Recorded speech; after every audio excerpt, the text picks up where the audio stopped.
সম্প্রতি Toyota company এমন একটা গাড়ি তৈরি করতে চলেছে যেটাতে আমরা পেট্রোলের পরিবর্তে পানি ব্যবহার করতে পারবো। আর ধারণা করা হচ্ছে এর ফলে প্রায় সব গাড়ি কোম্পানি, এমনকি ইলন মাস্কের টেসলা, যেটা কিনা সব থেকে পরিবেশ বান্ধব গাড়ি হিসেবে নিজেকে দাবি করছে, সেটাকেও ছাড়িয়ে যাবে।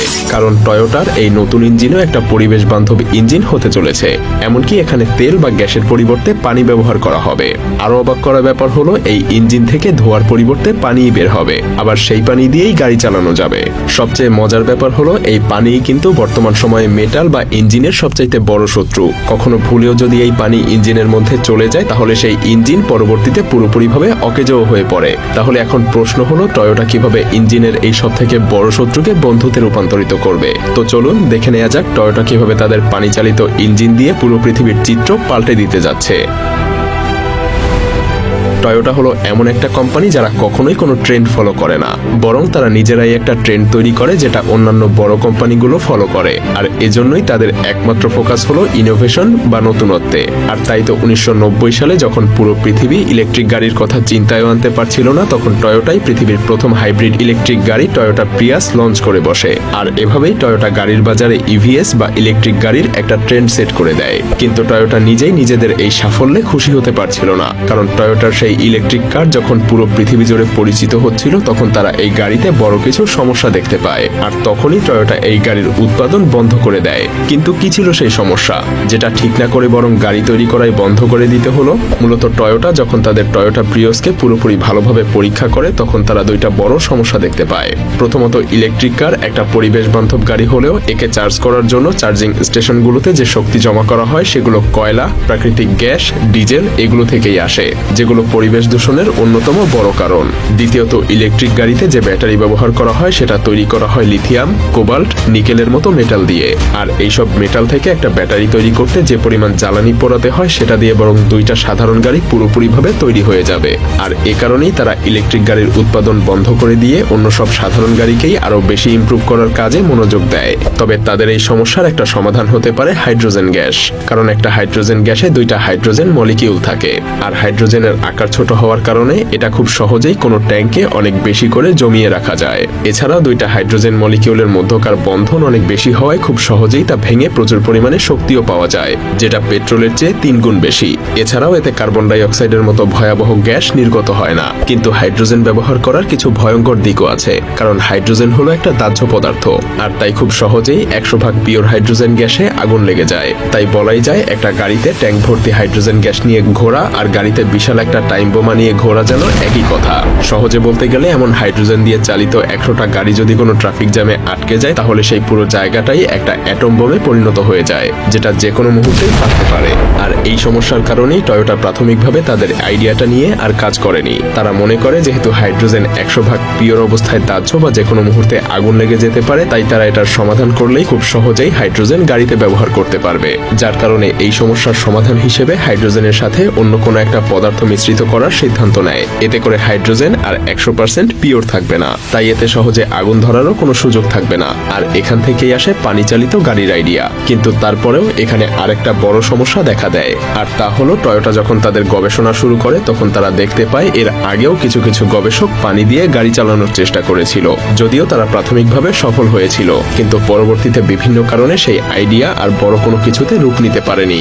যেমন 1980 সালে আমেরিকায় বাড়তে থাকা তেলের দামের কারণে স্ট্যানলি মেয়র্স নামের একজন ছোট গবেষক পেট্রোলের বিকল্প হিসেবে পানি চালিত গাড়ি আবিষ্কার করে। তার আবিষ্কার করা গাড়ি 3 লিটার পানিতে প্রায় 180 কিলোমিটার পর্যন্ত যেতে পারত।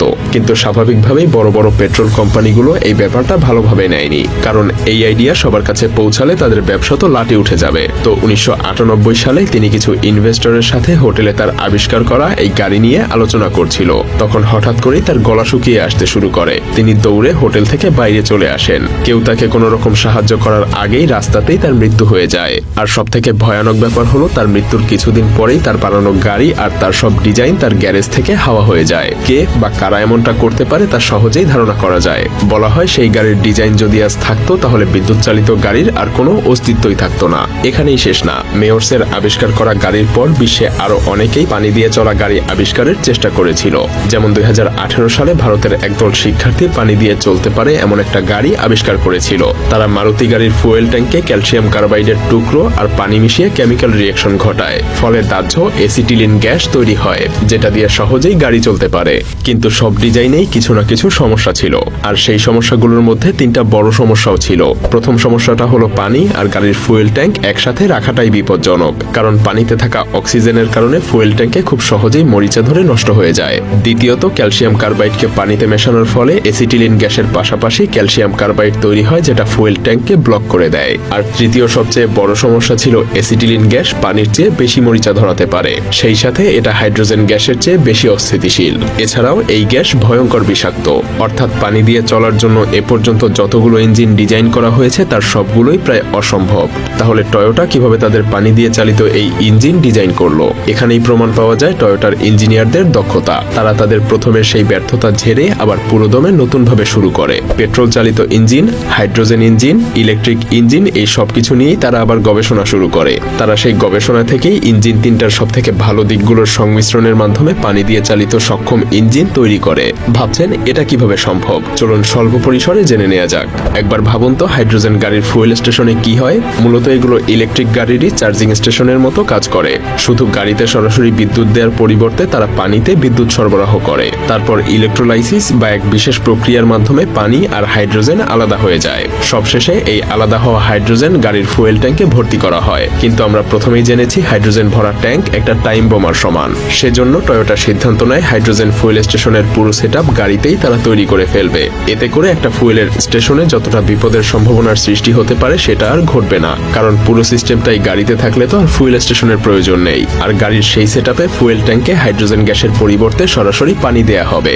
আর ইলেকট্রোলাইসিসের জন্য গাড়িতে ব্যাটারি তো থাকছেই, ফলে গাড়িতে অটোমেটিক্যালি পানি থেকে হাইড্রোজেন গ্যাস উৎপন্ন হয়ে সেই হাইড্রোজেন থেকে শক্তি নিয়ে গাড়ি চলবে। ফলে কোনো বিপদের আশঙ্কা মুক্ত থেকেই হাইড্রোজেন থেকে খুব সহজেই গাড়ি চালানো যাবে।